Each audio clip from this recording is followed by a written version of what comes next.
দর্শক breaking news, লঙ্কা টি10 লিগে প্রথম কোয়ালিফাই ম্যাচে এমন ছক্কা ঝড় তুলল সাব্বির রহমান, যা দেখে অবাক গোটা বিশ্ব। দর্শক, খবরে বিস্তারিত জানুন পুরো প্রতিবেদনে। এদিন দর্শক সেমিফাইনাল ম্যাচে মুখোমুখি হয় জাফনা টাইটেন্স ও সাব্বির রহমানের দল বাংলা টাইগার্স। প্রথমে টসে ব্যাটিং করার সিদ্ধান্ত নেন জাফনা টাইটেন্স।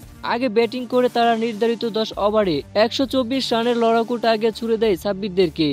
আর এই 124 রানের জবাবে শুরুতে মহামূল্যবান কয়েকটি উইকেট হারিয়ে মহা বিপদে পড়ে যায় বাংলা টাইগার্স। এরপর দলের চতুর্থ ব্যাটার হিসেবে মাঠে নেমে সাব্বির চালান ছক্কার ঝড়। টানা 2টি বলে 2টি ছক্কা হাঁকান। এরপর আবার এক ছক্কা হাঁকার দিকে ভুলবশত আউট হয়ে সাজগড়ে ফিরেন তিনি। তবে সাব্বির রহমান সাজগড়ে ফেরার আগে 7 বলে 15 রানের অনবদ্য ইনিংস খেলেন। এছাড়াও দর্শক, বাংলা টাইগার্সের বাকি ব্যাটসম্যানরা চরম ব্যর্থ হয়েছেন, কেউ 2 অঙ্কের রান করতে পারেনি, যার ফলে চরম হতাশাজনকভাবে প্রথম কোয়ালিফাই ম্যাচে হেরেছে বাংলা টাইগার্স।